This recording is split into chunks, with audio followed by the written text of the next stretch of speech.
संक्षेप में सुनाऊं पांचों बाधाएं, ध्यान देकर सुनिएगा आप लोग। जब भरत जी चले तो भरत जी का संकल्प था, वे प्रण किए थे कि मैं राम जी के पास पैदल जाऊंगा, सवारी नहीं स्वीकार करूंगा, मैं वाहन पर नहीं जाऊंगा, ऑन फुट जाऊंगा। ऑन फुट के अनफीट, ऑन फुट के अनफीट,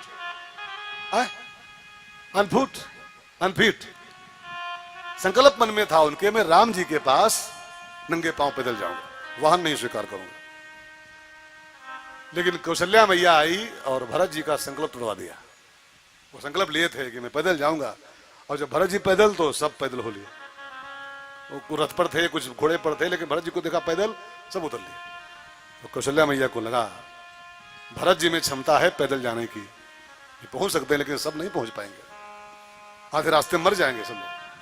तो कौशल्या मैया आई, बेटा भले आपका संकल्प टूट जा रहा है, कोई बात नहीं है, लेकिन इन सब के लिए, ये सबकी क्षमता नहीं वहां जाने की पैदल, कोई बूढ़े हैं, कोई बीमार हैं, कोई बच्चे हैं, इनके लिए वाहन स्वीकार कर लो, इनके लिए। तो भरत जी का संकल्प, बोहनी खराब हो गई, पहली बाधा आई, संकल्प ही टूट गया, नियम टूट गया। ये सूत्र है कि चित्रकूट की यात्रा माने साधना की यात्रा, राम को पाने की यात्रा। और राम को पाने की यात्रा में हम जब कोई संकल्प लेते हैं ना, कोई नियम लेते हैं, इस नियम से हम माला करेंगे, इस नियम से हम भजन करेंगे, तो हमारे जो घर परिवार वाले होते हैं ना, ये सब मिलके वो नियम पहले तोड़ डालते हैं। ये पहली बाधा आती है।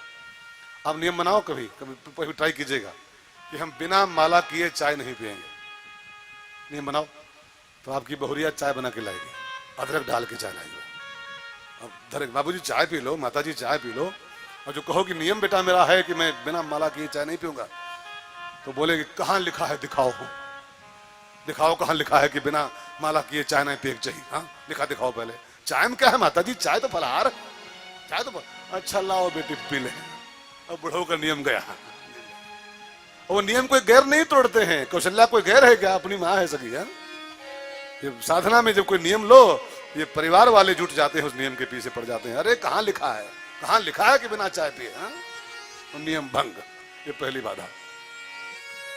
भरत जी आगे बढ़े, ये सब तैयार रहना, ये सब पड़ेगा, ये सब पड़ता है, तब राम मिलते हैं। जब पांचवी बाधा निपट पाओगे तब राम मिलेंगे। भरत जी चले, संगवेरपुर नेराया। निषाद राज गुह ने जब खबर पाई कि भरत एक विशाल सेना के साथ चित्रकूट जा रहा है राम जी के पास, तो उसको शक हुआ कि मान लो प्रेम में जा रहा होता, अगर प्यार में, तो ये सेना के साथ क्यों जा रहा है। उसको खबर मिली, न्यूज गलत मिली कि सेना के साथ भरत जी जा रहे हैं। और वो थे सब प्रेमी ही, लेकिन वो लगा सेना जा रहे हैं, कुछ हाथी पर, कुछ घोड़े पर, कुछ रथों पर, लगा सेना जा रही है। निषाद राज गुह को शक हुआ है, राम को मारने जा रहा है क्या। गद्दी पाके इसकी बुद्धि भ्रष्ट हो गई है। इसको लगा होगा कि राम चित्रकूट में अकेले हैं, जाके राम को मार दूं तो मेरी गद्दी हमेशा के लिए पक्की हो जाए। निषाद राज गुह को शंका हुई, और उसी शंका में उल्टी पुल्टी बातें बोलना शुरू किया उसने। भरत भगत नहीं है, ये प्रेमी नहीं है, ये राम को मारने जा रहा है, इसकी बुद्धि खराब हो गई है, चाहता है राम को मार डालूं, अकेले है चित्रकूट में, तो मेरी गद्दी हमेशा के लिए पक्की हो जाए। इसके मन में खोट है, ये भगत नहीं ठगत है। और निषाद राज गुह ने उल्टी पुल्टी बातें बोलना शुरू किया, यहां तक कि आक्रमण की आज्ञा दे दिया, अटैक कर दो भरत जी के ऊपर। ध्यान देकर सुनिएगा। दूसरी बाधा है, जब आप राम जी के बढ़ोगे ना, राम को पाने के लिए, तो कुछ दूर आगे बढ़ते ही आपके बारे में जो आपके अड़ोसी, निषाद राज गुह दूर का नहीं, पड़ोसी है, बगल का है, अगल बगल का है वो। जब कोई भगवान के पद पर बढ़ता है ना, भक्ति के पद पर, तो उसके जो पड़ोसी होते हैं अगल बगल वाले, उसके बारे में बड़ी उल्टी पुल्टी बातें बोलना शुरू करते हैं। भगत नहीं ठगत है। आप कथा सुनने आते हो ना, तो आप नहीं पर मानना कि हमारे मोहल्ले में सब बड़ान करते होंगे, अड़ोसी पड़ोसी बड़ी निंदा करते हैं, जी कथा सुने जा रहे हैं, कथा सुने, 900 चूहा खा के बिल्ली, 900 चूहा खाए बैठे मौसी जी, जा रही भागवत सुने, भागवत सुने, कुछ और मिशन होगा। हम लोग कथा करते हैं निष्काम भाव से करते हैं। 19 साल हो गया है मुझे कथा करते हुए, कोई माई का लाल धरती पर नहीं पैदा है, कोई आयोजक नहीं पैदा धरती पर जो बोल दे रमेश भाई ने हमसे 25 का सिक्का मांगा है दक्षिणा के रूप में। कोई नहीं बोल सकता धरती पर। बिल्कुल निष्काम भाव से राम कथा करता हूं, लेकिन तब भी लोग, अरे धंधा है, बिजनेस है, अपना धंधा चल रहा है। होता है, होता है। ये निर्मल शास्त्री जी कथा कराते हैं, इनका कोई स्वार्थ इसके पीछे है, जूझ रहे हैं बेचारे, कल से टेंशन में है, कैसे पूरा होगा, कैसे पूरा होगा हा? लेकिन तब भी लोग, अरे बिजनेस है, व्यवसाय अपना अपना सबका है, धंधा चल रहा है, चलने दो। भाई बहनों, ये सहना पड़ेगा आपको, ये सहना पड़ेगा, ये होता है। लेकिन एक बात मैं आपसे कह दूं, इस प्रसंग के साथ जुड़ा हुआ, अगर आपने लोगों के कहने सुनने में कान दे दिया कि लोग मेरे बारे में क्या कह रहे हैं, तो आप नोट कर लो, जिंदगी में कभी भी आप अच्छा काम नहीं कर पाओगे, कभी कर ही नहीं पाओगे। ये दुनिया बहुत बेढंगी है भाई बहनों, ये छोड़ती ही नहीं किसी को। ये राम को नहीं छोड़ी तो आप किस गिनती में आते हो यार? ये कृष्ण की बुराई कर दी दुनिया तो आप क्या हो? दुनिया क्या गया? राम की निंदा लोगों ने कर दिया, कैसे राम जी हैं, उनकी जानकी 10 महीना रावण के रह के आई, घर में रखे पड़े हैं, मेरी बीवी होती और मैं लाठी उठाता उसको मार भगाता। राम जी हाँ, खाक राम राज्य है ये संसार राम को नहीं छोड़ा तो आप क्या क्या समझ रखे हो यार? क्या ये संसार कृष्ण को नहीं छोड़ा तो आप किस गिनती में आते हो? इसलिए लोग मेरे बारे में क्या कर रहे हैं ध्यान मत दो, बस आपकी आत्मा जो गवाही कर रही है करते जाओ, करते जाओ, चलते जाओ, चलते जाओ, जय माता दी कहते जाओ, आने जाने वालों को चलते जाओ, तुम मत देखो अपने पाँव के छालों को, चलते जाओ, तुम मत देखो अपने पाँव के छालों को, जिसने जितना दर्द सहा है उतना चैन भी आया है, चलो बुलावा आया है, माता ने बुलाया है, जय माता दी, चलो बुलावा आया है, माता ने बुलाया है। अभी कल शास्त्री जी कह रहे थे, आपको याद होगा कल का शब्द, कि हमको समाज के सर्टिफिकेट की जरूरत नहीं है। और बिल्कुल नोट कर लो भाई बहनों, समाज हमको सर्टिफिकेट दे कि तू अच्छा काम कर रहा है तब हम अच्छा काम करेंगे, उम्मीद मत करना, कभी भी उम्मीद मत करिए। अच्छा काम करने वाला स्वयं में सर्टिफिकेट होता है, स्वयं में प्रमाण पत्र होता है, दुनिया उसको कभी अच्छा नहीं बोलने वाली। मीराबाई कोई खता की थी क्या? मीराबाई कोई अपराध कर रही थी क्या? कृष्ण की भक्ति कर रही थी वो, लेकिन दुनिया ने उसको जहर का प्याला पिलाया, जहर पिलाया, उसको दुनिया ने वैश्या बोला, वैश्या हो गई है मीराबाई, बाबाओं के साथ डांस कर रही, रोड पर नाचती है। उसका कोई अपराध था? वो कृष्ण को भज रही थी, गलती कर रही थी वो। लेकिन ये समाज मीरा को नहीं छोड़ता है, ये समाज सुकरात को नहीं छोड़ता है, ये समाज कबीर को नहीं छोड़ता है, ये समाज बुद्ध को नहीं छोड़ता है, तो आपको छोड़ेगा क्या? इसलिए उल्टी पुल्टी बातें लोग करेंगे, भगत नहीं ठगत है, भगत ये कथा नहीं हो रही है, सब ठगाई चल रहा है, ये सब होगा, होता है, ये सब सुनना पड़ेगा आपको। भरत जी को सुनना पड़ रहा है, ये भगत नहीं है, ये राम को मारने जा रहा है, इसके मन में खोट है। निषाद राजगुह ने उल्टी पुल्टी बातें करना शुरू कर दिया, आखिरकार भरत जी, सच्चाई छुप नहीं सकती, सच्चाई तो सामने आई जाती है। अब कोई लाख कहे व्यवसाय हो रहा, धंधा हो रहा, लेकिन आखिरकार आज नहीं तो कल समझोगे व्यवसाय नहीं हो रहा है। शुद्ध निष्काम भाव से समाज के जागरण का काम हो रहा है। व्यवसाय हो रहा होता तो है, हजारों लोग रोज भोजन पा रहे हैं। अभी अभी कितना आया है, मैं रोज सुन रहा हूँ कितना आया अभी, और खर्चा कितना हो चुका है मालूम है आपको? ये खर्चा कहाँ से आया? कहने वाले बोलने दो कि व्यवसाय हो रहा है, लेकिन सच्चाई ये है शुद्ध विशुद्ध राम नाम के जागरण का काम चल रहा है। बस ये समाज में राम कथा हो, लेकिन परवाह नहीं करना है इसकी, परवाह ये होगा, ये होता है। भरत जी को झेलना पड़ रहा है तो आप किस गिनती में आते हो?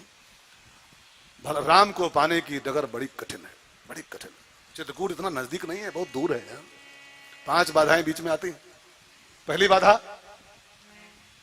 बोलो, आए हाँ बोलो बोलो बाबा।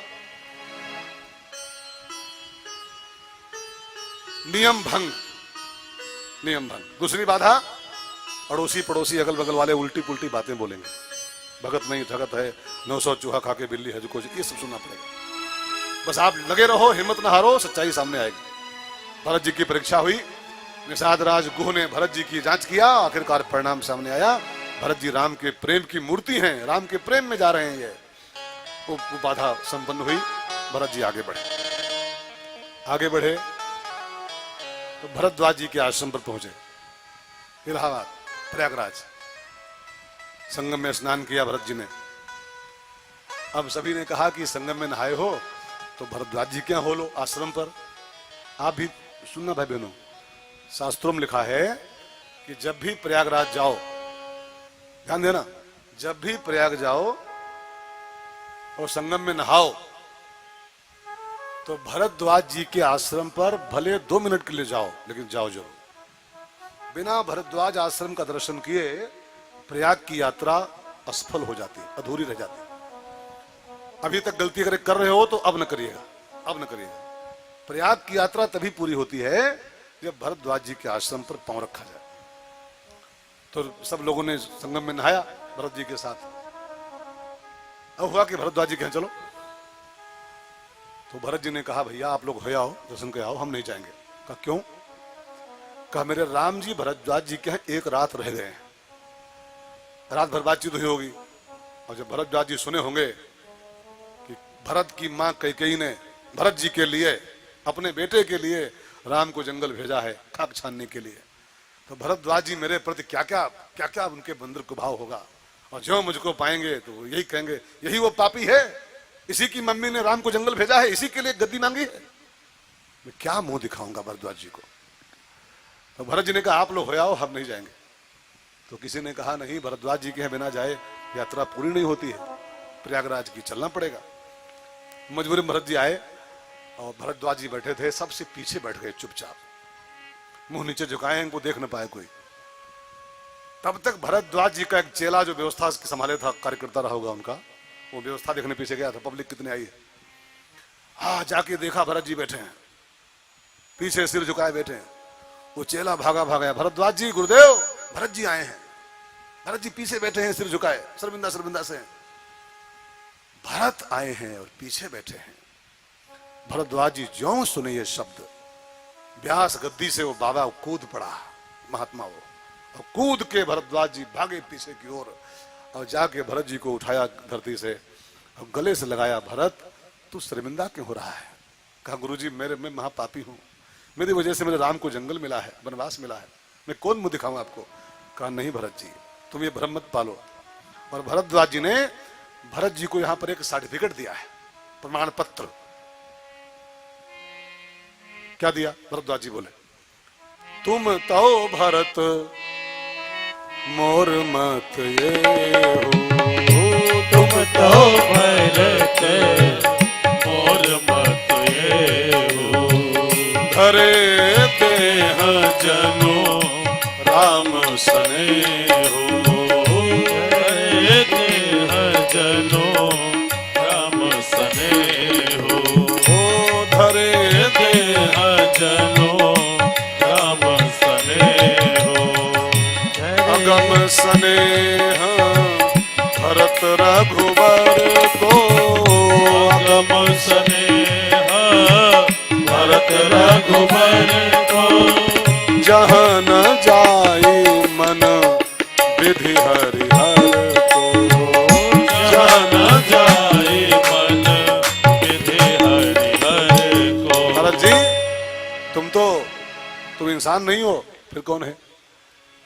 तुम तो भरत मोर मत येहू, मैं आपको दे रहा हूं लिखित में, ये सर्टिफिकेट दे रहा हूं कि धरे देह जनु राम स्नेहू, राम का प्रेम ही तुम्हारे रूप में संसार में प्रकट हुआ है। तुम नहीं हो, तुम राम के प्रेम की मूर्ति हो। और राम जी तुम्हें कितना प्रेम करते हैं ये मैं जानता हूं। तुम बहुत सिकुड़ो मत, बहुत दुखी मत हो, तुम राम के प्रेम के पात्र हो।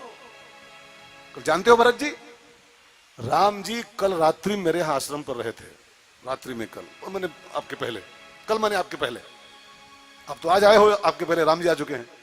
एक रात हमारे रहे और मैं राम के साथ रात भर रहा। मेरे मन में था मैं कुछ सुनूं, कुछ पूछूं राम जी से, कोई दूसरा टॉपिक चले, आध्यात्मिक कोई बात हो, लेकिन मैं जब विषय को छेड़ूं तो राम जी बस घूम फिर के एक ही बात पे आ जाएं, गुरुदेव मेरा भरत, मेरा भरत। रात भर राम जी के मुंह से एक ही नाम जप चला है, भरत भरत। भरत जी, सारा संसार तो राम को जपता है, लेकिन राम जब एक एक सांस पे एक नाम जपते हैं, भरत भरत। तुम अपने में ग्लानि कर रहे हो। और सुनो, जब राम जी सवेरे नहाने गए प्रयाग में, संगम में, मैं उनके साथ गया था नहलाने, तो वहां नहाने के बाद कुछ दान पुण्य होता है, पूजा पाठ होता है, तो मैंने कहा हाथ में जल लो, मैं संकल्प पढ़ दूं। तो राम नहा के हाथ में जल लिए, मैं संकल्प पढ़ने लगा। कोई गोदान होना था, तो संकल्प में मैंने ज्यों मेरे मुंह से निकला, आर्यावर्ते भरत खंडे, और मैंने ज्यों भरत खंडे मुंह से बोला, राम जी हाथ में जल लिए खड़े थे, उनकी आंखों से आंसुओं की धाराएं बह पड़ी। मैंने कहा राम जी ये तुम रोए किस बात को लेके, मैं तो पूजा करवा रहा हूं, तो रोए क्यों? कहा गुरुदेव आपने जो संकल्प पढ़ा है ना, इसमें मेरे भाई का नाम आ गया, भरत खंडे। और भरत खंडे सुनते मुझको अपने भाई की याद आ गई, मेरा भाई बहुत दुखी होगा मेरे बिना। अब जरा सोचो भरत जी कि भरत खंडे सुन के राम रो पड़ते हैं जब, तो वे कितना प्यार करते होंगे वो। भरद्वाज जी ने कहा भरत जी मेरी एक विनती है। क्या? कहा मैंने राम की एक रात सेवा कर लिया है, मेरे राम जी एक रात रहे हैं, एक रात मैंने उनका आतिथ्य कर लिया है, लेकिन राम जी ने ही कहा है सबरी मैया के बहाने से, मोते अधिक संत कर लेखा, मेरी तो सेवा करो ही, लेकिन मोते अधिक संत। तो आपके ऐसा संत आज मेरे घर आया है, कुटिया पर आया है, तो अगर आप बुरा न मानो भरत जी, एक रात का आतिथ्य स्वीकार कर लो, एक रात आपकी सेवा कर लूं तो मेरा मेरा मेरा मुझे संतुष्टि मिल जाए, मेरा आतिथ्य स्वीकार कर लो भरत जी, आज की रात रुक जाओ मेरे यहाँ। भरत जी ने कहा गुरुदेव एक समस्या है। क्या?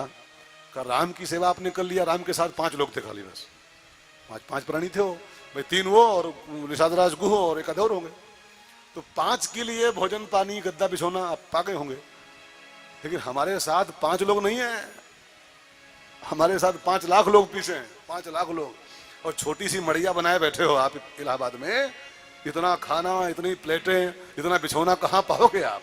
कहे तो रहे हो मेहमान बन जाओ, कहाँ व्यवस्था करोगे आप? तो भरद्वाज जी ने कहा भरत छोटी सी कुटिया जरूर है मेरे पास, लेकिन एक बड़ा बड़ा शहर है भाई बहनों, दिल का सुकून हूं।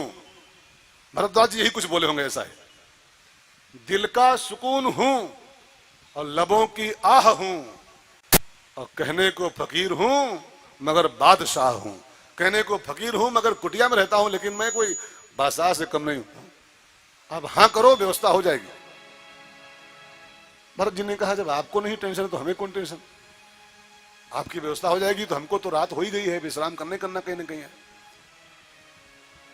भरद्वाज जी ने भरत जी से ज्यों हाँ कराई आतिथ्य लेने के लिए, मेहमानी करने के लिए, त्यों भरद्वाज जी भागे। भरत जी ने ज्यों हाँ किया, भरद्वाज जी भागे, और भाग के उनके आश्रम में गाय पली हुई थी, कामधेनु गाय, उसके पास आए। कहा माँ, गौ माँ, कामधेनु माँ, तूने अभी अभी परसों नरसों 5-7 दिन पहले, 10 दिन पहले राम जी की सेवा किया है, और आज एक ऐसा तत्व अपने कुटिया पे आया है जो राम का भी इष्ट है, जिसको राम भजते हैं, आज उसकी सेवा का चांस मिला है मैया, दिल खोल के सेवा करो। भरत जी के लिए जो व्यवस्था खड़ी करो आज मैया जी, कि भरत जी पूरा अभिभूत हो जाएं, सेवा से पूरा गदगद हो जाएं भरत जी। और कामधेनु के पास तो सब कुछ होता है। एक बात मैं आपसे कहना चाहता हूं मित्रों, भारत की प्रत्येक देशी गाय कामधेनु ही होती है। कामधेनु का अर्थ कोई मत करना कि वो देवताओं के गाय बंधी है, वो हिंदुस्तान की देसी गाय का नाम ही कामधेनु होता है, जर्सी नहीं। जर्सी गाय नहीं है, जर्सी गाय नहीं है। जर्सी को तो लंदन के लोगों ने मांस खाने के लिए वो सुअर का क्रॉस करा करके बनाया था स्पेशल, वो खाली पैकेज है, वो मांसाहार के लिए केवल बस। जर्सी गाय में शुमारी नहीं होती, लेकिन लोगों को क्या कहूं मैं यार, जर्सी गाय कह दो, जर्सी गाय नहीं, वो सुअर का क्रॉस है वो। और मैंने अभी एक लेख पढ़ा था, मेरे मोबाइल पे आया था व्हाट्सएप पर, कि जर्सी गाय का दूध लगातार 6 साल पी लो, कैंसर 100% पक्का, 100% कैंसर पक्का आपके। मैं नहीं कर रहा हूं, ये डॉक्टरों ने शोध किया है उसके दूध पर। लगातार 6 साल जर्सी की सेवा कर लो, सेवन कर लो, कैंसर ही हो गया। जर्सी गाय है ही नहीं, वो तो पता नहीं क्या है बवाल। गाय माने जिसकी पीठ पर होता है वो ऊंचा ऊंचा, क्या बोलते हैं उसको, हाँ, और गले में एक पट्टा जैसा होता है, गोल गोल छोटे छोटे सींग होते हैं, उसको बोलते हैं हिंदुस्तानी गाय। और प्रत्येक हिंदुस्तान की गाय कामधेनु ही कहलाती है, कामधेनु ही कहलाती। और जिसके द्वारे पर इस गाय की सेवा होती हो ना, जिसके घर पर, उस घर में कभी कुछ कम नहीं पड़ता है। हमारे संतों का भरोसा है। मेरी विनती है, हर हिंदू एक गाय की सेवा करने का संकल्प करे। अगर एक हिंदू एक गाय खाली पाल ले, जानते हैं आप 80 करोड़ हिंदू हैं, 80 करोड़ हिंदू, और गोवंश कितना है? मुश्किल से 18-20 करोड़ बचा है अब सब मिला करके। कितनी कट रही रोज पता है आपको? कल देखना कितनी कटे हैं, कल देखना। कई लोग चौराहे काट डालते हैं, चौराहे पटक करके। 20,000 गाय पर डे हिंदुस्तान में कत्ल हो जाती पर डे। हम लोग खाली हल्ला मचाते हैं, गोवंश नहीं बच रहा है, गाय काटी जा रही, और कर कुछ नहीं रहे। एक हमारे पीएम साहब एक बड़ा बड़ा शेर बोलते हैं कभी कभी स्पीच में अपनी, माना कि अंधेरा बहुत घना है, माना कि अंधेरा बहुत घना है, पर दीपक जलाने को कहां मना है। एक दीप बारो ना आप लोग, क्या कर रहे हो इसके लिए, क्या कर रहे हो? गाय बचे इसके लिए क्या कर रहे हो? क्या मिशन आपके हाथ में? खाली हल्ला, गाय कट रही है, गाय क्या कर रहे हो इसके लिए आप? 20 करोड़ गौवंश मुश्किल से हिंदुस्तान में है, 80 करोड़ हिंदुओं के घर हैं हिंदुस्तान धरती पर। अगर एक हिंदू एक गाय खाली बांध ले द्वारे अपने पाल ले, उसको पूरी गौवंश सुरक्षित हो जाएगी। लेकिन दूध दूह लेंगे और रस्सी खोल के जाओ जाओ मरो जाए, मरो जाए। अब देख रहे हो चौराहों पर क्या गौ माता का हाल है? कूड़े में झिल्ली भी नहीं है, कूड़ा खा रही गौ माता।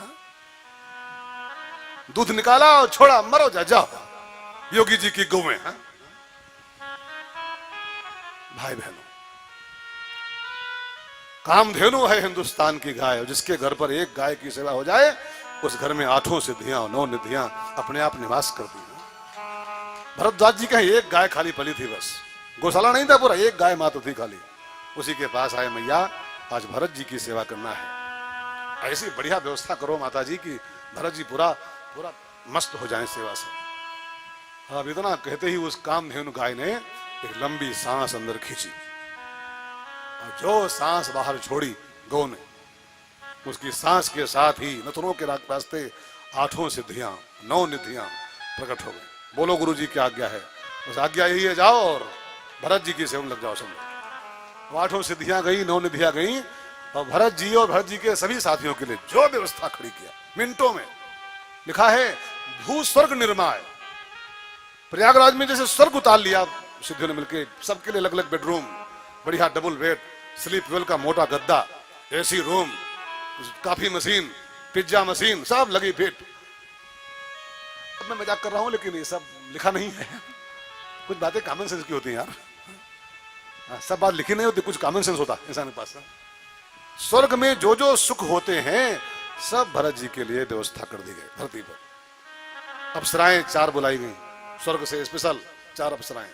उनको आज्ञा मिली, भरत जी को ले जाओ, इनको रूम दिखाओ इनका, और इनकी सेवा करो रात भर। भरत जी को कमरे में लाया गया अपने बेडरूम में। देखते क्या है, बढ़िया डबल बेड बिछा है चकाचक, इतना मोटा गद्दा डल्लप वाला। भरत जी ने जब वो गद्दा देखा, वो बेड देखा, तो भरत जी को संगवेरपुर का वो कुशासन याद आ गया।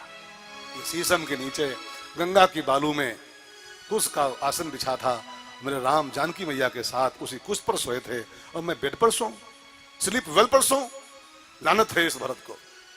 और भरत जी ने कहा देवियों से, अप्सरा देवियों, तुम लोग बाहर जाओ, मैं इस बेड के लायक नहीं हूं। मेरा स्वामी सोता है गंगा की बालू में, अब मैं सोऊं ये डबल बेड पर।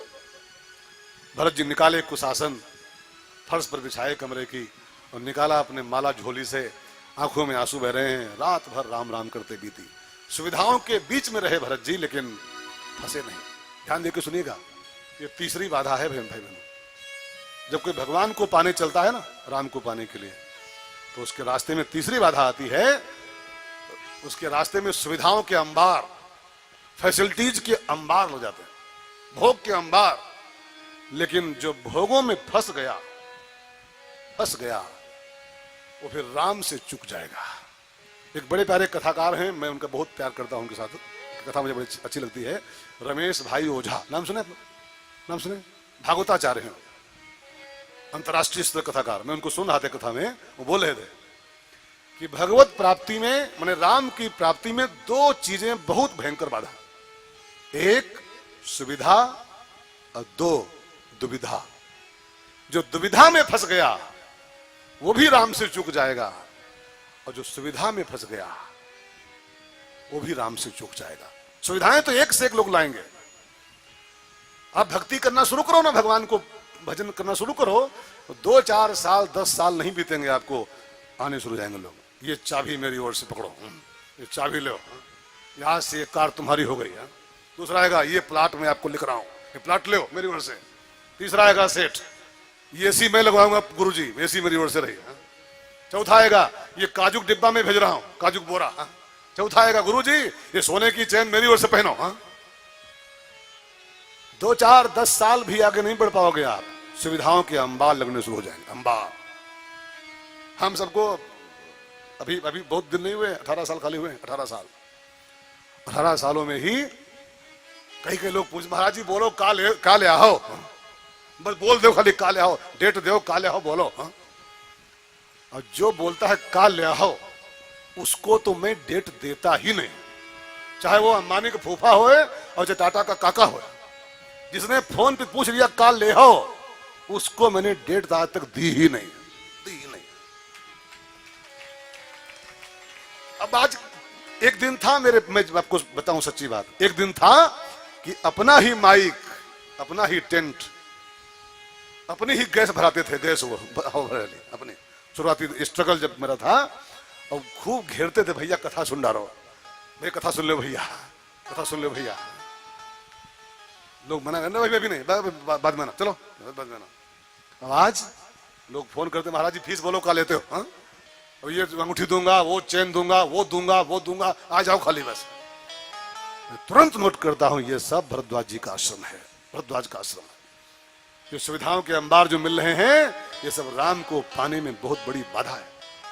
आप सब इसको नोट करो, राम को पाना है तो, और नहीं पाना है तो जूझो।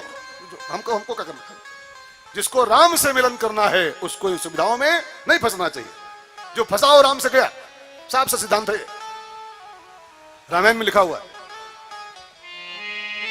सुख संपत्ति परिवार बड़ाई, सुख संपत्ति परिवार बड़ाई, सब परिहरि करी हो सेवकाई, सब परिहरि करी हो सेवकाई। क्यों? ये सब राम भगत के बाधक, ये सब राम भगत के बाधक, कहीं संत तव पद अवराधक, कहीं संत तव पद अवराधक। भरत जी रात भर सुविधाओं के बीच में रहे, संपत्ति चकई भरत चक, मुनि आयुष खिलवार, और तेहनी से आश्रम पिंजरा राखे भाभिनुसार। भोर हो गया, भरत जी एक भी भोग नहीं स्वीकार की, एक भी सुविधा नहीं स्वीकार की उसमें से। तब भरद्वाज जी सवेरे आए, भरत जी को लगाया गले से, भरत जी तुम राम को पाओगे। जो सुविधा में नहीं फंसता वही राम को पाता है। सुविधा ढूंढेगी, जरा एसी रूम खुलवाओ। मैं भी एक कथा करने गया था, मेरी कथा थी हावड़ा में अभी तो मेरे बाद एक कथा और थी, एक वृंदावन के, नाम नहीं लूंगा मैं, कई लोग उनके प्रेमी होंगे, बुरा मान जाएंगे। तो हम एक कमरे में ठहराए गए, एक धर्मशाला में। तो वहां के आयोजक बोले हमसे, उनकी कथा के आयोजक, गुरुजी आप इसमें रह रहे हो इस कमरे में, और आपके बाद जो कथा होने वाली है उनके व्यास जी के पीए साहब आए थे और 6 रूम दिखाए हमने, बढ़िया बढ़िया। मना कर दी, इसमें नहीं रहेंगे महाराज जी हमारे, वो 5 स्टार से कम में सोते ही नहीं। अब सोचो, जिस महाराज जी को 5 स्टार चाहिए सोने के लिए, वो महाराज कितनी भागवतें बांट डाले। राम कथा चाहे 500 कह ले हो, 500, लेकिन जिसको सुविधाओं की तलाश है वो खाली सुविधा ही पा सकता है, राम को नहीं पा सकता। चाहे वो कथा 500 बाँचे हो, चाहे 500 करे। भाई बहनों, सुविधा और दुविधा राम के पाने में दो बहुत भयंकर ब्रेकर है। बहनों भाइयों, भरत जी सुविधाओं में रहते हुए भी उनसे पार पा गए, और भरद्वाज जी से भरत जी विदा लिए, आगे बढ़े। एक चौथी बाधा आई, 5 बाधाएं, बस मैं फटाफट खाली बाधा गिना रहा हूं, कथा नहीं कह पा रहा हूं। चौथी बात जानते हो कहां से आई? देवताओं की ओर से आई। जब देवताओं ने देखा कि भरत चित्रकूट जा रहे हैं राम को मनाने के लिए, और ये प्रेमी है और राम प्रेम के पाले पड़ जाएंगे तो वापस आ जाएंगे, तो भरत चित्रकूट पहुंचे न पावे, ये पहुंचने ही न पावे चित्रकूट तक, तो देवताओं ने ऊपर से डिस्टर्ब करना शुरू किया। और देवताओं ने जो गर्मी किया, जो धूप कर दिया देवताओं ने, भरत जी के पैरों के नीचे जो धरती थी, जो धूल थी, वो धूल जो थी इतनी गर्मी हो गई कि ऊपर से बधाई, ऊपर से। ये देवता भी कभी नहीं चाहते हैं कि आप राम को पाओ। ये देवता सब भोगी होते हैं ना, और ये आपके माध्यम से भोग आप बलि के बकरा खाली हो, जो आज बिक रहे हैं ना वो गली गली में, तो खाली वही हो आप बस। ये देवता आपके माध्यम से अपने भोग भोगते हैं केवल बस। आपको पता नहीं देवता कहां रहते हैं? देवताओं घर कहां है? कहां रहते हैं देवता जी? नहीं पता है। उत्तरकांड पढ़ो रामायण का, उत्तरकांड। इंद्रिय द्वार झरोखा नाना, इंद्रिय द्वार झरोखा नाना, ताह ताह सुर बैठे हरिधाना, ताह सुर बैठे हरिधाना। वो जो कथा में लिखा है वो सब ऐसे लिखा है खाली, इस स्वर्ग लोक कहीं है और कहीं वो लोक है। रामायण में गोस्वामी कहते हैं इंद्रियों में देवता रहते हैं, आंखों में, कानों में, जिह्वा में, और ये आपके कानों के माध्यम से, आपकी जिह्वा के थ्रू अपनी मौज मारते हैं, अपने भोग भोगते हैं। रसगुल्ला आप खाते हो, मजा ये लेते हैं। पिक्चर आप देखते हो, मजा ये आंखों वाले देवता मारते हैं। वो सब भोगी हैं। और जब वो देखते हैं कि ये राम की ओर जा रहा है, भगवान को पाने जा रहा है, तो ये पा जाएगा तो भोग छोड़ देगा, अब भोग छोड़ेगा तो हम तो भूखे मर जाएंगे। तो देवता चौथी बाधा करते, ये राम के पास जाने न पाए, पहुंचने न पाए। और देवताओं ने जो गर्मी किया, जो गर्मी किया, भरत जी के लाल लाल पैरों में बड़े बड़े वो पड़ गए, क्या होते हैं, हाँ?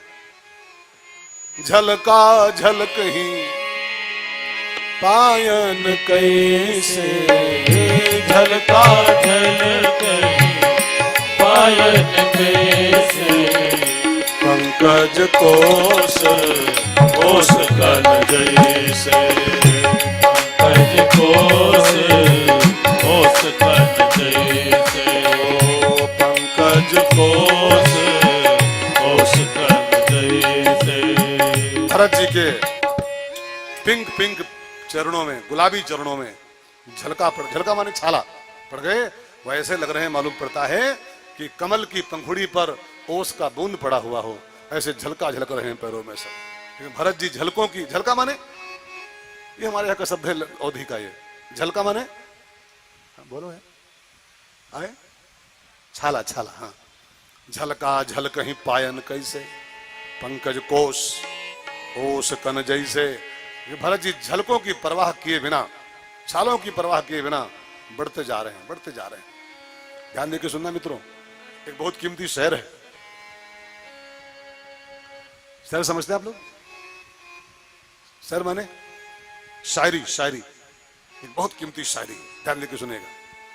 जिनकी होठों पर हंसी और पांव में छाले होंगे, जिनकी होठों पर हंसी और पांव में छाले होंगे, माने पांव में छाले होंगे और तब भी जो मुस्काता हुआ आगे बढ़ रहा होगा, मुस्काता हुआ, अरे प्रभु वही तेरे ढूंढने वाले होंगे, उसको वही ढूंढे पाएंगे जो छालों की परवाह किए बिना, दर्द की परवाह किए बिना जो बढ़ते जाएंगे, बढ़ते जाएंगे, वही तो वैष्णो देवी पहुंच पाते। वैष्णो देवी जाना है तो जरा झलका उलका पढ़ने दो, हाँ पढ़ने दो। एक बात मैं आपसे कहूं, जरा ध्यान देकर सुनिएगा। एसी रूम में सो के राम किसी को मिले हैं, जरा कहीं लिखा दिखाओ कि डबल एसी रूम में सो और पिज्जा खाओ और बर्गर खाओ और राम जी मिले हैं किसी को, कहीं लिखा दिखाओ किसी किताब में, कोई किताब ला खोल के दिखाओ मुझे। बिना कष्ट उठाए, बिना तकलीफ सहे राम किसी को आज तक मिले ही नहीं, किसी को नहीं मिले बिना कष्ट के। अच्छा एक बात बताओ, ये जो माला है ना, ये फूल माला, ये राम को पाया है, जानते हो कब पाया है? ये जो माला राम को पाया है, ऐसे नहीं पाया है। ये माला बेचारा ये जो फूल है ना, ये सब लंबी सुई लेकर के, लंबी सुई इनकी छाती में आर पार किया गया। अब सोचो कि छाती में सुई डाली गई हो, बहुत आसान काम है ये, आसान काम है, लेकिन छाती की आर पार सुई निकाली गई है। और तब ये फूल जब कष्ट सहे हैं, तब ठाकुर जी के गले में पड़े हुए हैं। बिना कष्ट के ठाकुर किसी को नहीं मिला तक। एक भी दृष्टांत, तो एक भी उदाहरण लो मेरे पास कि एसी में सो रहे थे फलाने जी और भगवान को पाए गए हो। मूर्ति भले पाए गए हो पीतल की, से सोने की, भगवान नहीं मिलते। भगवान तो मिलते हैं तपस्या के बाद, भगवान तो मिलते। अच्छा बताओ, चंदन भगवान के माथे पहुंचता है कब? जो चंदन भगवान के माथे पहुंचता है, कैसे पहुंचता है मालूम? मालूम है?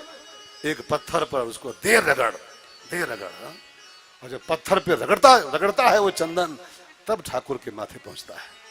बिना तपस्या के भगवान, बिना तपस्या के, बिना कष्ट के ईश्वर, उम्मीद मत करना कभी भी। हाँ? भरत जी के झलका पैरों में पड़े हुए हैं, लेकिन झलकों की परवाह के बिना भरत जी बढ़ते जा रहे हैं गाते हुए। भरत जी बड़ा प्यारा गीत गा रहे हैं, झलकों की परवाह के बिना गीत गाते जा रहे हैं। कब आएगा मेरा सांवरिया, कब आएगा मेरा सांवरिया, कब आएगा मेरा सांवरिया, कब आएगा मेरा सांवरिया, कब आएगा मेरा सांवरिया, कब आएगा मेरा सांवरिया, कब आएगा मेरा सांवरिया, ओ कब आएगा मेरा सांवरिया। जाने कब आएगा मुझे अपना बनाएगा, जाने कब आएगा मुझे अपना बनाएगा। मेरे आंसू पहुँच कर मुझे गले लगाएगा। कब आएगा मेरा सांवरिया, कब आएगा मेरा सांवरिया, कब आएगा मेरा सांवरिया, कब आएगा मेरा सांवरिया। थक गए नैन मेरे रास्ता निहार के, प्यासी दो अखियों में सपने बहार के। थक गए नैन मेरे रास्ता निहार के, प्यासी दो अखियों में सपने बहार के। कब तक तड़ पाएगा, कब तक बहलाएगा, कब तक तड़ पाएगा, कब तक बहलाएगा। मेरे आंसू पहुँच कर मुझे गले लगाएगा। कब आएगा मेरा सांवरिया, कब आएगा मेरा सांवरिया, कब आएगा मेरा सांवरिया, कब आएगा मेरा सांवरिया, कब आएगा मेरा सांवरिया, कब आएगा मेरा सांवरिया। सालों की परवाह के बिना भरत जी बढ़ते जा रहे हैं और देवता गर्मी और बढ़ाते जा रहे हैं। तब देवताओं के गुरु जी भागते आए और कहा, देवताओं तुम सबकी नाश हो जाएगी। भगवान के भक्त को छेड़ रहे हो, तुम सब बिना मौत के मारे जाओगे। तुमको डर लग रहा है कि भरत जी राम जी को वापस लेके आ जाएंगे? अरे मूर्खो देवताओं, अगर राम जी को वापस ही आना होता तो राम जी जंगल गए ही क्यों होते? तुम सब बेवकूफ हो, मूर्ख हो, तुम सब स्वार्थ में अंधे हो रहे हो अपने। भरत जी को छेड़ोगे, जानते हो राम का स्वभाव क्या है? और आप भी मित्र नोट कर लो राम का स्वभाव, राम का nature, nature of Ram note कीजिए। सुन सुरेश, रघुनाथ स्वभाव, राम जी का नेचर। निज अपराध रिसाय न काऊ, लेकिन जो अपराध भगत कर करई, राम रोष पावक सो जरई। भगवान का अपराध कर लो, भगवान को रोष नहीं आता है, लेकिन अगर आपने भगवान के किसी दास को छेड़ दिया है, किसी भक्त को छेड़ दिया है, तो सर्वनाश को तैयार हो जाओ, सर्वनाश के लिए। भरत को छेड़ रहे हो, सब मारे जाओगे। भरत राम के प्रेम में जा रहे हैं, राम जी को आना नहीं है, आना होता तो क्यों जाते हो? इनकी हेल्प करो, इनकी सहायता करो, इनकी सेवा करो, अपना जीवन सफल कर लो। तब देवता सब पीछे हट गए और भरत जी की हेल्प में सब लग गए। जहां जहां भरत जी के पांव पड़ते हैं तो ऊपर देवताओं की आज्ञा से काले काले बादल छाया कर लेते हैं। प्रकृति अनुकूल हो गई पूरी, भरत जी की हेल्प में लग गई। अब भरत जी पहुंचे चित्रकूट पर्वत की तलहटी में। बहुत मैं शॉर्टकट कह रहा हूं। टाइम पर बंद करना है मुझको, हर हाल में 9:20 पर हर हाल में बंद करना, चाहे कुछ हो जाए आज।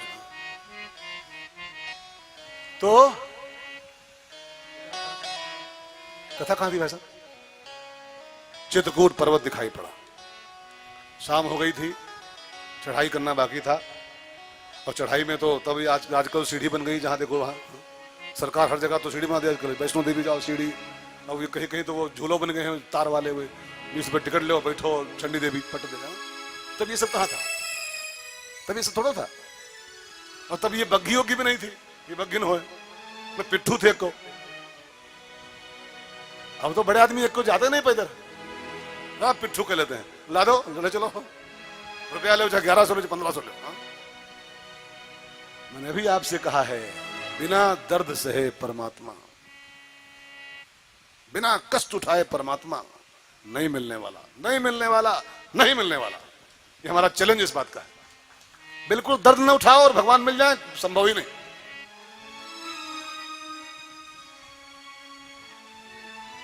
तो अब पहाड़ पे चढ़ाई करनी थी, रात हो गई थी। तो भरत जी ने कहा, गुरुजी अब रात विश्राम कर लिया जाए यहीं पर, तो नहीं तो चढ़ाई में कोई पांव रपट गया तो क्या हुई, बुढ़वा कोई खसक गया, अब मान लो लटक रहा है बुढ़वा कोई रात में, अब बिरवा छूट गया हाथ से, अब बुढ़वा गिरे पट तो साफ हो जाएंगे, तो हत्या हो जाएगी। गए थे राम के पास और बुढ़ऊ टपक गए हैं। तो मेरी इच्छा है गुरुजी कि रात विश्राम ही कर ली जाए और सवेरे चढ़ाई शुरू की जाएगी पहाड़ पर। अब खाली पहाड़ चढ़ना बाकी रह गया। थोड़ा सा कथा पर ध्यान है, बस लास्ट मोमेंट चल रहा है, बस आखिरी हम पड़ाव पर बढ़ रहे हैं, 5वीं बाधा अंतिम। उधर राम जी रात में जब सो रहे थे चोटी पर, तो जानकी माँ ने भोर के समय माने 3 बजे के आसपास सपना देखा।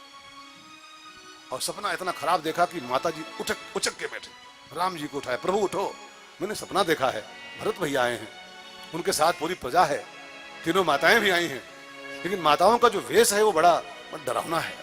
सफेद साड़ी में, कोई सुहाग का चिन्ह नहीं है, माथा सोना है, बिंदी नहीं है, चूड़ी हाथ में नहीं है, पाँव में बिछिया नहीं है, तीनों माताएं भी लेकिन विधवा के वेश में आई। प्रभु मैं बहुत डर रही हूं, ये सपना क्या बता रहा है? तो राम जी तो सब जानते थे, उन्होंने अपने को संभाला, कहा देवी सीता ये सपना अच्छा नहीं है, लगता है कोई बुरी खबर सुनने को मिलेगी, लेकिन अब ऐसा करो, अब सो ना, अब स्नान की जाए, 3 बज गया है, अब नहा धो और पूजा पाठ की जाए, अब क्या सोना, 3 बज गया। राम जी बताए नहीं क्या अंजाम हुआ, लेकिन वो जान सब गए थे, उनसे क्या छिपा है। उधर भोर हुआ, भरत जी गुरुदेव से बोले, गुरुजी अब ये सब नहाएंगे, चाय पिएंगे, फल उल खाएंगे, बहुत देर हो जाएगी, हमको अब चैन नहीं पड़ रहा है, तो हम चल रहे हैं आगे आगे, आप सबको लेके पीछे जाओ। और भरत जी चढ़ाई शुरू किए और पीछे पीछे सब पब्लिक शुरू हो गई। अब जब लाखों लोग चढ़ाई शुरू किए ना चित्रकूट के पहाड़ पर, लाखों लोग जहां पांव धरेंगे तो धूल उड़नी शुरू हुई, और पशु पक्षी मृग खरग सब भागते हुए राम की ओर आते दिखाई पड़े।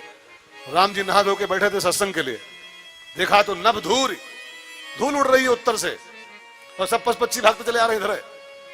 तो राम जी ने अपने जो थे उन व्यवस्था वाले उनसे पूछा, भाई ये सब क्या है, धूल कैसी है, आंधी उंधी आ रही है क्या, ये सब हिरण उड़न सब भागते चले आ रहे हैं, क्या लफड़ा है? तो किसी सियाड़ी ने बताया कि राम जी भरत आ रहा है, अब उसके साथ विशाल सेना है, चतुरंगिणी सेना, और बढ़ता हुआ आपकी ओर चला रहा है, सीधे इधर है आपकी कुटिया की ओर, भरत आ रहा है।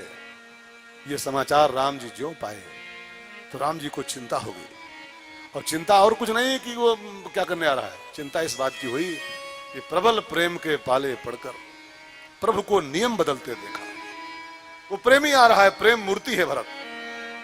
अरे प्रेम मूर्ति कई लोग तो खाली नाम के होते हैं, लेकिन वो वास्तव में था, और लिखने में कुछ लगता आजकल है, चाहे जो लिख ले, प्रेम मूर्ति हो, सेवा मूर्ति हो, त्याग मूर्ति हो, तप मूर्ति हो, महामंडलेश्वर, आजकल सब फालतू चल रहा है।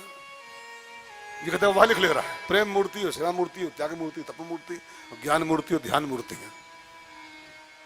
आज का चांदी कुर्सी तो बिल्कुल हजर्रा चले, हजर्रा चांदी कुर्सी जी का देखो, 5 भागवत जो बांच पाया चांदी कुर्सी ले पट देना। चांदी कुर्सी लिखा पढ़ी में लिखी है, खाली शंकराचार्यों को लागू होती, शंकराचार्यों को केवल, और शंकराचार्य होते हैं केवल 4 गिन के, 5वां एक और है बस, काशी सुमेर पीठ वाला, 5 और 5वां। आजकल कम से कम मैं देखा हूं 250 बाबा लोग, 250 बाबा जी का देखो चांदी कुर्सी चकाचक है, चांदी कुर्सी है। कुछ लगता है नहीं। एक चेलक फोन किया, बेटा मढ़वाओ कुर्सी तो, और चेला तो धरे बैठा है नंबर 2 की कमाई से, लो गुरुजी ले 5 लाख ले, मढ़ाओ कुर्सी चांदी वाली चकाचक, बनाओ शंकराचार्य, फर्जी वाले हैं। आजकल तो ये सब जर्रा चल रहा है, महामंडलेश्वर का जिसका चाहे वह लिख लेते, 1008 तो जो चाहे वह लिख ले। अब हम लिख लेंगे अगली कथा से तो कोई कुछ बोलेगा नहीं इनको। श्री श्री 1008 परम पूज्य महामंडलेश्वर रमेश भाई शुक्ला, क्या करे हमारे बताओ, लिख कर सकते हम क्या कर, कोई पूछिया है दुनिया में? ये सब रूल होते हैं सबके, चाहे जो लिख ले हैं, ऐसा नहीं। राम जी को चिंता हुई कि वो प्रेम मूर्ति आ रहा है और मैं केवल एक चीज से हारा हूं दुनिया में, एक चीज से हार जाता हूं, प्रेम से केवल। वो आएगा और पांव में लिपट जाएगा और रोएगा कि राम जी लौट चलो अयोध्या जी को। तो फिर दशरथ का वचन जहन्नुम जाए, कैकेयी की आज्ञा भाड़ में जाए, और रावण मरे चाहे न मरे, लेकिन भरत जी बोल देंगे तो मुझको फिर जाना पड़ जाएगा। नियम बदलते देखा, अपना मान तले टल जाए, भक्त का मान न टलते देखा। तो राम जी को चिंता इस बात की हुई कि प्रेमी है, कहीं पड़ गया पीछे तो क्या हुई। लेकिन राम जी को ज्यों चिंतित देखा, लक्ष्मण जी दूसरा हिसाब लगाए, थोड़ा उग्र है स्वभाव से, उनको लगा राम डर गए हैं कि भरत आ रहा है सेना के साथ, ऐसा नहीं हमको मार डाले और राज्य करे हमेशा। तो राम ये अर्थ लगाए। लक्ष्मण जी धनुष बाण संभाल दिए, राम जी मेरे होते टेंशन ले रहे हो, डोंट वरी, बी हैप्पी, आपके साथ आपका भाई जिंदा है तभी चिंता कर रहे हो, बस आदेश दो, अभी दोनों भाइयों को मार के आ रहा हूं। और लक्ष्मण जी भरत जी को मारने को रेडी हो गए, बस पांव छू लिए, आज्ञा दो, दोनों भाई मार के भी आ रहा हूं। ये 5वीं बाधा अंतिम। जब आपका बिल्कुल सगा आदमी, आपका क्लोज व्यक्ति कोई, आप भगवान की भक्ति कर रहे हो, आप भगवान का भजन कर रहे हो, और आपके विरोध में इतना प्रबल विरोधी हो जाए आपका सगा कि आपको जान से मारने तुल जाए हो, तो जानना कि बस अब चित्रकूट आ गया, अब राम की बाहें मिलने ही वाली हैं, मिलने ही। आपका बिल्कुल निकट क्लोज व्यक्ति मारने पर भक्ति करते हो, मंदिर जाते हो, राम राम करते हो, जान से मार दूंगा तुमको मैं, जानना बस राम की बाहें बिल्कुल करीब में आ गए। दृष्टांत दूं मैं आपको, गिनो। प्रहलाद का सगा बाप, प्रहलाद जी का सगा बाप, सगा था वो, गैर नहीं था, उठा ली तलवार मारने के लिए, हरी हरी करता है, मैं तो इसको काट डालूंगा अभी। और जो सगा बाप मारने को उतारू हुआ, खंभा फट गया, नरसिंह स्वामी का प्रकट हो गया। और सुनिए, मीराबाई को उसका सगा देवर, वो गैर नहीं था, सगा देवर राणा, जो जहर का प्याला दिया, मारने को तैयार हुआ, मीराबाई द्वारकाधीश की मूर्ति में समाहित हो गई, भगवान की प्राप्ति उसको हो गई। विभीषण का सगा भाई, लात मार दी, तुझको जान से मारूंगा अभी, और सगा भाई जब विरोधी हो गया, राम की प्राप्ति उसको हो गई। ये सूत्र है कि राम के भजन में, राम की साधना में, आपका कोई क्लोज व्यक्ति इतना विरोधी आपका हो जाए कि जान से मार डालूंगा तुझको, राम राम कर लिया तो बस जानना कि अब चित्रकूट आ गया, अब राम मिलने वाले। लक्ष्मण धनुष बाण लेके रेडी हुए, आकाशवाणी हुई, लक्ष्मण भैया शांत हो जाओ, आपके मन में गंदा भाव आ रहा है, भरत जी ऐसे नहीं। राम ने भी कहा लक्ष्मण शांत हो जाओ, और सुनो लक्ष्मण जी, मैंने तुम्हारी सौगंध आज तक कभी नहीं खाई है। राम जी बोल रहे हैं, तुम्हारी कसम मैंने आज तक कभी खाई ही नहीं है, लेकिन आज मैं तुम्हारी कसम खा के बोल रहा हूं। भरत भैया, लक्ष्मण भैया, लखन तुम्हारी शपथ पे तो आना, लखन तुम्हारी शपथ पे तो आना, सुचि सुबंधो नहीं भरत समाना, सुचि सुबंधो नहीं भरत समाना, जो न होत जग जन्म भरत को, जो न होत जग जन्म भरत को, सकल धर्म धोरे धरनी भरत को, सकल धर्म धोरी भरतहि होई न राज मधु विधि हरिहर पद पार प्रभु की कांजी शिकरनी क्षीर सिंधु बिलसार। लक्ष्मण भैया तुमको शंका हो रही कि गद्दी पा गया है तो उसको घमंड हो गया है। हमारे भरत को ये गद्दी तो बहुत छोटी चीज है लक्ष्मण जी। ब्रह्मा जी का पद मिल जाए, विष्णु का पद मिल जाए, शंकर का पद मिल जाए, तभी मेरे भरत को राजमद नहीं हो सकता है। ये सूत्र दे रहे हैं राम जी मानो। एक राजमद होता है छिछले लोगों को, छिछले लोगों को। छिछले माने जरा हल्के जो लोग होते हैं, पढ़े चाहे कत्तो हो, पिछड़ी किए हो चाहे डबल ए में किए हो, जो छिछले होते हैं अंदर से, जरा सी कोई कुर्सी पा गए, जरा सी कोई कुर्सी पा गए, ये डीएम एसडीएम पीडीएम हो गए। बात करते हो मुझसे, जानते हो कौन है हम? जानते हो कौन है? एक फोन करेंगे तुम्हारा घर कोड डालेंगे। ये भूल जाते हैं कि 10-15 साल के बाद होने वाले हैं भूपू। भूपू। अच्छा बताओ, संसार का हर पद, चाहे वो पीएम का पद ही क्यों ना हो, आज नहीं तो कल, कल नहीं तो परसों होने वाला है भूपू। मनमोहन सिंह का हो गया? मनमोहन सिंह को है भूपू, अब बजाए भोपू। यार ये डीएम सीएम क्या होते हैं जब पीएम का पद भी भूपू हो जाता है, नहीं तो कल। ये डीएम एसडीएम क्या होते हैं? एमपी एमएलए क्या होते हैं? प्रणब मुखर्जी अब क्या है? भूपू। भूपू अभी क्या थे 2 साल 1.5 साल पहले? हो क्या थे? महामहिम, अब भोपू।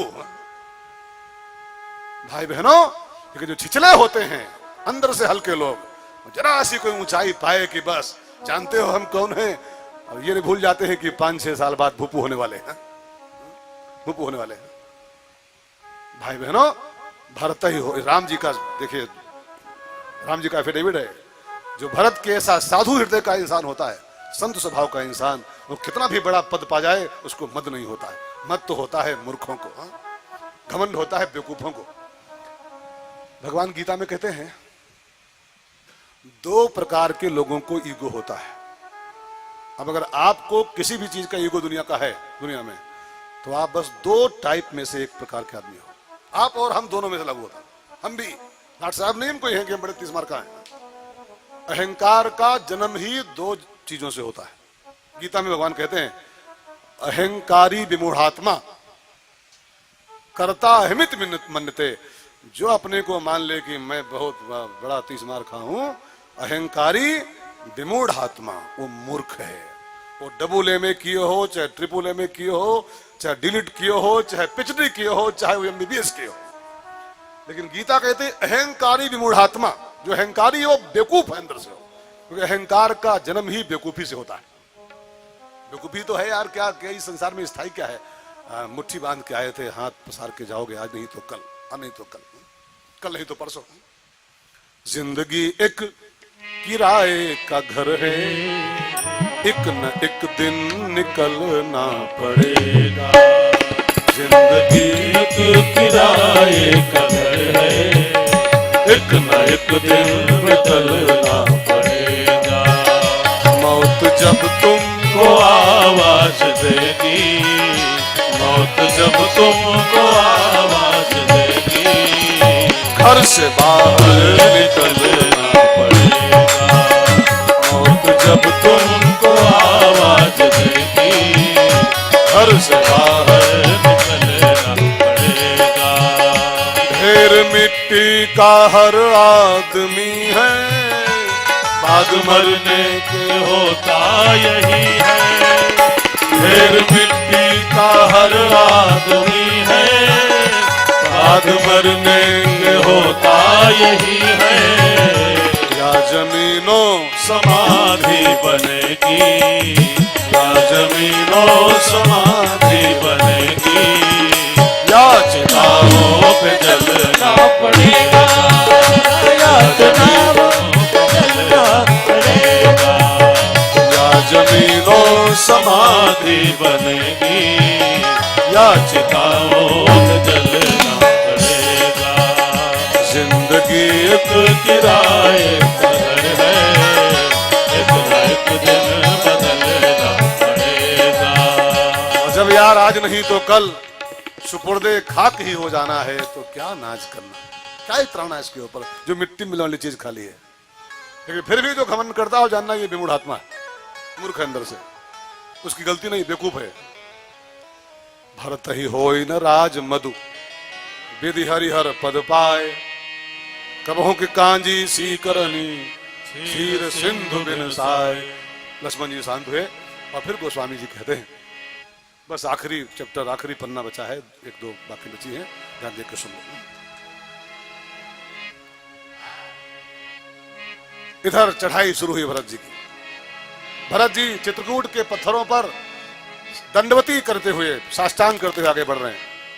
एक कदम बढ़ाएं भरत जी पहाड़ों पर, पत्थरों पर, फिर लेट जाएं और लेट के दंडवत कर लें और फिर आगे बढ़ें। एक कदम फिर लेट जाएं, दंडवत करके फिर आगे बढ़ें। अच्छा, पत्थरों पर लेटे तो उनकी चमड़ी छिल गई सब। पत्थरों पर लेटो तो क्या होगा, चमड़ी छिल गई पेट की सब। भरत जी का पेट पीठ सब लहूलुहान होना शुरू हो गया। ये भरत जी उस खून की परवाह नहीं कर रहे हैं, पत्थरों पर लौटते हुए, प्रणाम करते हुए पहाड़ की चढ़ाई चढ़ रहे हैं। निषाद राज गुह भगवान भरत जी को गाइड कर रहा है, रास्ता बता रहा आगे आगे।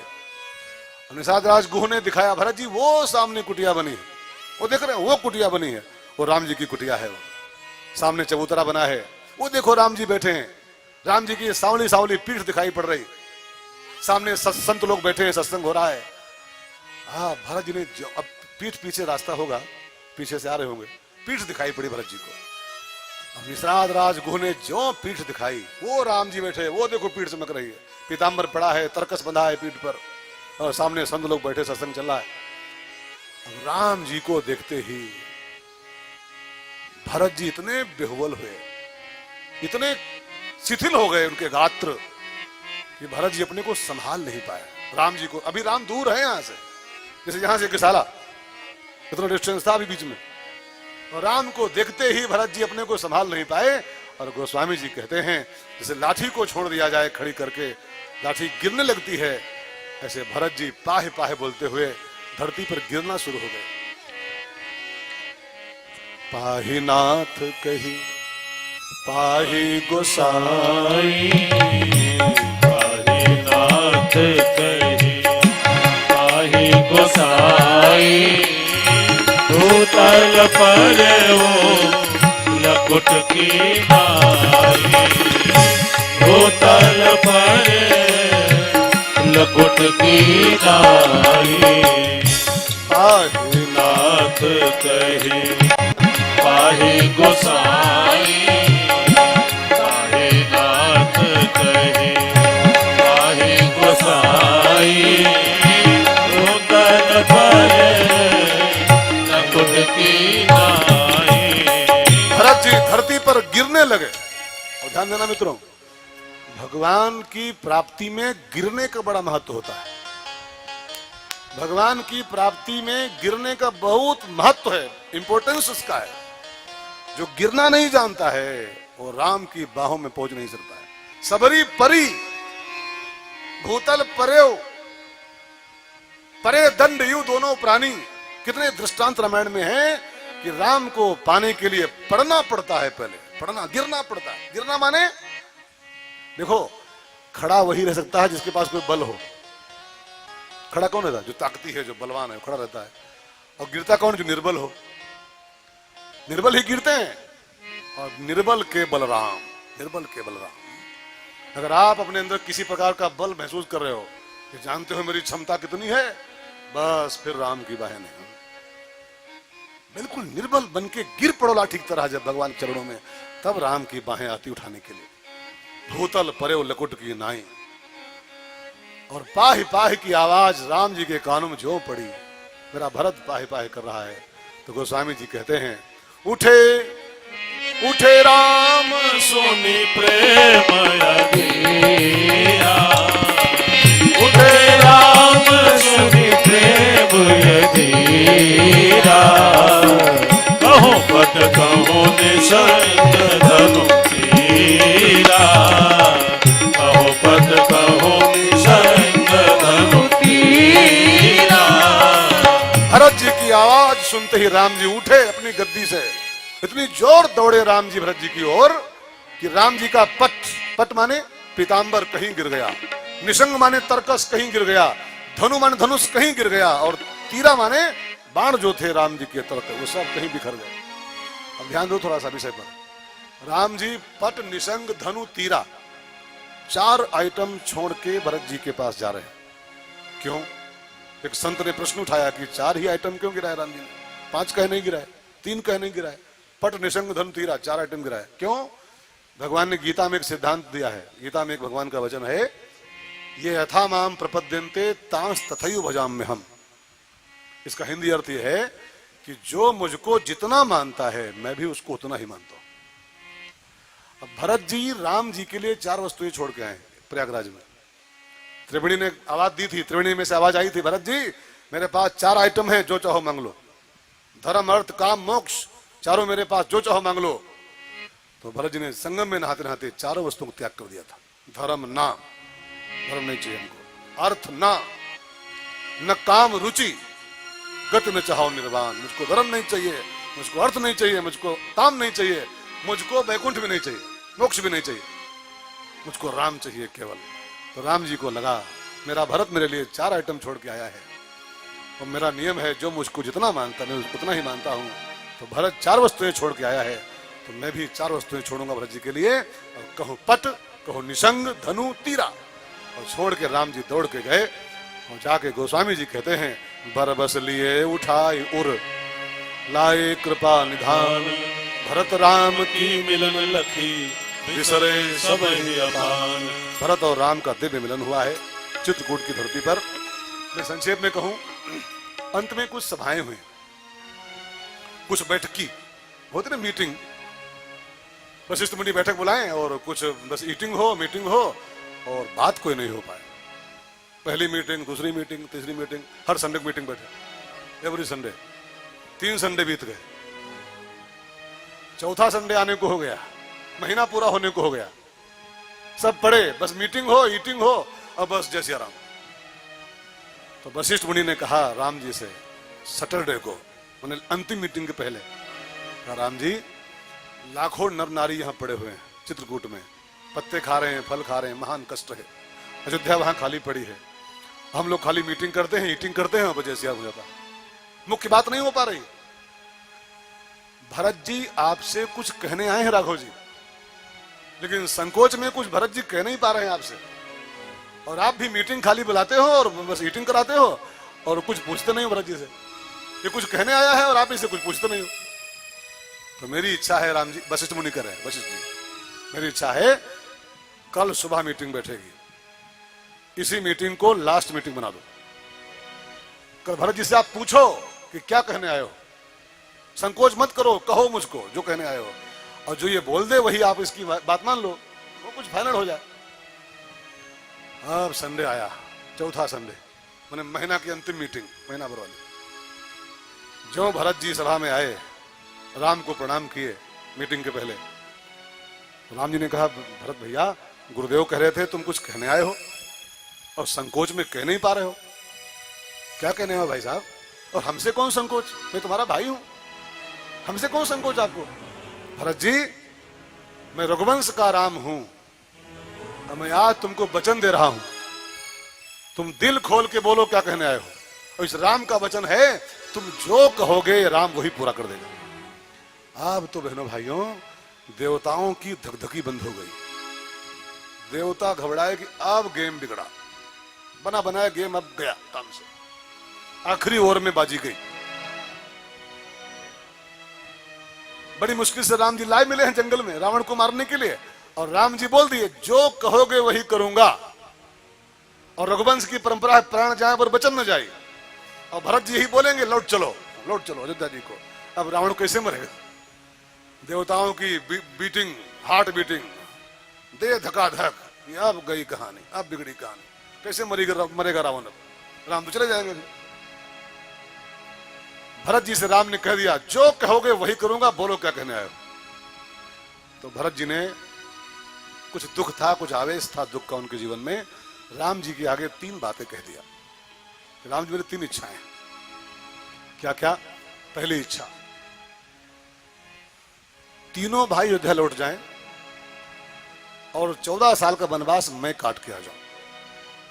भाई वनवास काटना है किसी को, मैं वनवास काट डालूं, तीनों आप लौट जाओ। अथवा ये दोनों भाई लौटा दिए जाएं अयोध्या जी की ओर सेवा के लिए, और मैं आपके साथ चलूं, और नहीं तो आप लौट जाओ अयोध्या जी को, और हम तीनों भाई आपकी जगह पर वनवास कर डालें। भाई दो वचन है, एक गद्दी संभालना है, एक को जंगल काटना है, चेंज कर लिया जाए खाली बस। आप तीनों जाओ अयोध्या और मैं आपके बदले वनवास कर डालूं। भरत जी तीनों इच्छाएं पहले दे तो दिए, राम के आगे रख दिए, ये इच्छा मेरी है, लेकिन अगले ही पल भरत जी को एक सनाका हुआ अंदर, उनके क्रांति हुई अंदर से कि मैं भगवान का सेवक हूं, भक्त हूं, और भक्त भगवान के आगे अपनी इच्छा व्यक्त कर दे, उस भक्त को लानत, उस भक्त को धिक्कार, उस सेवक पर थू, कि राम जी मेरी ये इच्छा है, ये होना चाहिए।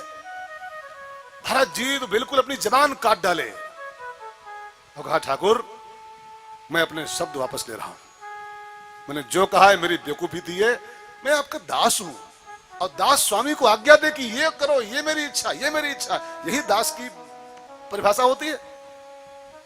ठाकुर जी ये सब वापस, अब मेरी एक चौथी बात सुन लो, चौथी इच्छा। और भरत जी ये सब तीनों बातें काट डाले अपने आप है, गुरु जी ये सब कुछ नहीं, अब चौथी बात सुनो, इसको पूरी करो।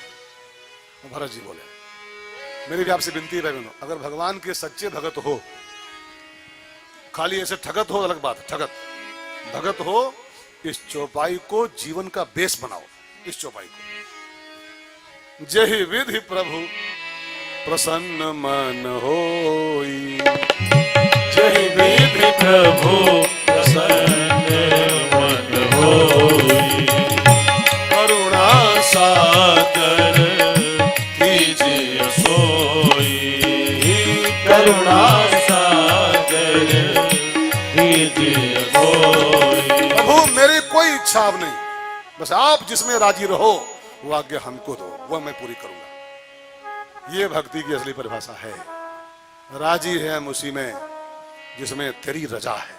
तुम जैसे खुश रहो ठाकुर जी, हम अपने को उसी में एडजस्ट कर लेंगे, उसी में शामिल कर लेंगे। ये भक्ति की असली परिभाषा है। और मां मुरादें पूरी कर दे हलवा बांटूंगी, ये भक्ति उक्ति नहीं है, ऐसे व्यवसाय है, धंधा है। और आजकल भक्ति के नाम पर, मैं झूठ नहीं कर रहा हूं, सच कह रहा हूं, थोड़ा सच तीखा होता है, भक्ति के नाम पर 99% लोग बिजनेस कर रहे हैं, खाली धंधा कर रहे हैं अपना। कि हम मंदिर आते हैं पोता देव, 2 महीना मंदिर आए पोता हो चाहिए, अब मंदिर आए हैं तो पोता देव, ये भक्ति है, ये धंधा है। 1 साल हो गया पूजा आरती करते करते भगवान, अब आप प्लाट दिवाओ, नौकरी दिवाओ, ये भक्ति है, बिजनेस है, शुद्ध बिजनेस है। जहां लेन देन चले उसको भक्ति कहते हैं, उसको व्यवसाय कहते हैं। 99% लोग यही कर रहे हैं, यही कर रहे हैं। 2 महीना जाएंगे मंदिर हो बस मन, भगवान बहु आए 6 साल हो गए, पोता नहीं बह रहा है, पोता हो जाता है। तो पोता जब लिपि तो मालूम पड़ी है, तो मालूम पड़ी है। शुद्ध व्यवसाय चल रहा है। 1% लोग हैं, ऐसा नहीं, मैं सबको नहीं कह रहा हूं, लेकिन 1% केवल हैं जो केवल भगवान के लिए मंदिर जाते हैं। बाकी मंदिरों में लाइन लगती जो है मंदिरों में, वो सब लाइन खाली धंधेबाजों की लाइन है, व्यवसायिकों की लाइन। जय विधि प्रभु प्रसन्न मन होई, तुम जैसे प्रभु प्रसन्न रहो, मुझको आदेश करो वही। भरत जी ने ज्यों सौंप दिया भगवान के हवाले पूरा केस, तब भगवान ने राम जी ने कहा, भरत जी मेरी इच्छा यह है कि हम दोनों भाई पिता के वचनों को पूरा करें। पिताजी ने हमको वनवास दिया है, हम वनवास निपटा दें 14 साल का, और तुमको राजगद्दी दिया है, तुम गद्दी संभाल दो 14 साल। और 14 साल बहुत लंबा टाइम नहीं होता है, चुटकी में 14 साल बीत जाएंगे, और 14 साल बीतते ही मैं वापस आ जाऊंगा और सब ऑल इज वेल, सब बढ़िया हो जाएगा। हाँ, भरत जी राम जी के भाव को समझ गए। राम जी कह रहे हैं लौट जाओ, गद्दी संभाल लो। भरत जी चलने को तो रेडी हो गए अयोध्या जी की ओर, लेकिन अंत में भरत जी ने कहा, भैया आपका आदेश जा तो रहा हूं, लेकिन मुझे एक शक हो रहा है कि शायद मैं आपके बिना 14 साल और भी जी नहीं पाऊंगा। अगर आप चाहते हो कि आपका भाई भरत आपको जीवित मिले 14 साल के बाद, जिंदा मिले, तो एक कृपा कर दो, अपनी कोई निशानी हमें प्रदान कर दो, उसी को बेस बना करके, उसी का अवलंब बना करके मैं अपने प्राणों की रक्षा कर लूंगा, इसी प्रकार आपकी याद करके जी लूंगा, लेकिन निशानी कोई आपकी जरूर मिल जाए तो। जब निशानी मांगी तब गोस्वामी जी कहते हैं, प्रभु करी कृपा पावरी दीनी, प्रभु करी कृपा पावरी दीनी, सादर भरत शीश धर लेनी, सादर भरत शीश धर लेनी, भरत मुदित लंब लहेते, भरत मुदित लंब लहेते, अस सुख जस सिय राम रहते, अस सुख जस सिय राम रहते। अब रघुपति बहु विधि समझाए, तब रघुपति बहु विधि समझाए, लय पादुका भवनपुर आए, लय पादुका भवनपुर आए। राम जी ने अपने दोनों पादुकाएं भरत जी को दिया अवलंब के रूप में। राम कथा में 3 अवलंब लिखे हैं, 3 अवलंब। अवलंब माने बेस, सहारा। 3 में से एक अवलंब जिसके पास है उसका जीवन मस्ती में बीतता है। कौन कौन? 1 राम नाम अवलंबन एकु, 2 अवलंब भवंत कथा, राम कथा जिसका अवलंब है, और नंबर 3 राम की पादुकाएं भरत मुदित अवलंब लहे थे। 3 ही मात्र बेस हैं, जिस बेस पर इंसान अगर अपने को टिका दे तो उसका जीवन सुखद भी सकता है, नहीं तो खाली हाय हाय करके ही, हाय हाय करके। एक संत बोल रहे थे, इंसान रोते रोते पैदा तो होता ही है, लेकिन 100 में 99 लोग रोते रोते ही मरते हैं। अगर रोते रोते पैदा तो हुए ही थे, अगर रोते रोते मरना नहीं चाहते हो तो 3 में से एक बेस जीवन में बनाओ, राम नाम अवलंबन अथवा राम कथा अवलंब अथवा राम की पादुका अवलंब, तब मस्ती में जीवन बीतेगा, नहीं तो हाय हाय करके ऐसे जीवन खत्म हो जाएगा। भरत जी अवलंब पा गए, अयोध्या वापस आए और सिंहासन पर भरत जी की, राम जी की पादुकाओं को स्थापित किया और बिना सत्ता स्वीकार किए 14 साल गजब की सेवा अयोध्या जी की किया है, गजब की। कई लोग कहते हैं कुर्सी मिले तो सेवा होए, कई लोग बोलते हैं कोई पद मिले तो सेवा करी, बोलते हैं कई लोग, कोई पार्षद उर्षद हो जाए, कोई MP MLA बने तो सेवा की जाए समाज की। भरत जी कुर्सी पर बिना बैठे अयोध्या की सेवा किए थे। अच्छा एक बात बताओ, महात्मा गांधी ने कौन सी कुर्सी लिया था? उत्तर दीजिए। पार्षद थे, MP थे, MLA थे, मंत्री थे, प्रधानमंत्री, क्या देश की सेवा नहीं की वो? क्या मदर टेरेसा ने कौन सी गद्दी लिया था? कौन सी कुर्सी उनके पास थी? क्या सेवा नहीं की माता जी वो? हमारे शास्त्री जी बैठे, कौन सी कुर्सी उनके पास है? कहाँ के पार्षद है, कहाँ के MP MLA हैं? क्या समाज की सेवा नहीं कर रहे हैं क्या? लेकिन कुर्सी मिले तो सेवा होए, कोई पद मिले तो सेवा करी। सेवा पद से होता है, सेवा तो अंदर से होती है, अंदर से। भरत जी कुर्सी नहीं लिए, सिंहासन पे राम की पादुकाओं की स्थापना किए और जो गजब की सेवा किया है। मैं तो कहूं ना, एक अंतिम बात कहूं, राम के राज्य में निंदक थे। 14 साल के बाद राम राजा बनेंगे अभी तो देखना राम की बुराई लोगों ने किया है। कैसे राजा राम जी हैं, कैसे राजा राम है। लेकिन 14 साल भरत जी का जो राज्य हुआ है ना, 14 साल, एक भी निंदक अयोध्या में नहीं, एक भी नहीं। सब विधि भरत सराहन जोगु। अयोध्यावासी कहते थे भरत जी में एक को कमी है, ये नहीं। राम राज्य की निंदा हो सकती है इतिहास में, लेकिन भरत के राज्य की निंदा, जो सत्ता नहीं खाली सेवा करता है उसकी बुराई कोई नहीं कर सकता है, और जो सत्ता दे सकता उसकी तो बुराई होगी होगी यार, जिसकी खाली कुर्सी भूख लगी है, कुर्सी की भूख। भरत जी 14 साल गजब की सेवा किए हैं, और भरत जी के इस त्यागमयी कथा को विश्राम करते हुए गोस्वामी जी कहते हैं अयोध्या कांड के अंतिम पन्ने पर इस पूरी भरत की कथा का एक आशीर्वाद लिखा हुआ है। इसको जो सुनते हैं, भले संक्षेप नहीं सुनते हैं, कथा बड़ी विस्तार से है, बड़ी विस्तृत है। मैं तो घड़ी देख देख के बोलता हूं तो अपने हिसाब से पूरी कर देता हूं, बाकी कथा बड़ी लंबी चौड़ी कथा है, इन सबको कहने के लिए बहुत समय चाहिए होता है। फिर भी आपने संक्षेप में इसे सुना है, अगर तो इस कथा को सुनने का फल क्या है इसको और सुन लीजिए। अयोध्या कांड का अंतिम दोहा, आखिरी दोहा, विश्राम करूंगा। लेकिन ये इस कथा का इस कांड का आशीर्वाद मैं आपको दूं, मैं क्या दूं, तो तुलसीदास जी का आशीर्वाद मिले आपको, उसके पहले मेरी आपसे एक विनती है, हार्दिक विनती है। कल 6 बजे से और 9:30 के मध्य में जो बस विश्राम करते हैं, सब लोग गाओ। भरत चरित करिने तुलसी जय सादर सुनहि। गोस्वामी जी कहते हैं भरत जी की इस कथा को जो सुनते हैं नियम के साथ, श्रद्धा के साथ, तो भरत चरित करिने तुलसी जय सादर सुनहि, तो क्या मिलता है उनको? सिय राम पद प्रेम अवसि होई भव रस बिरति। उनको श्री सीताराम जी के चरणों में प्रेम हो जाता है और संसार के भोगों से उनको वैराग्य हो जाता है। इतना आशीर्वाद के बाबा ने अयोध्या कांड पूरा किया है। और अयोध्या कांड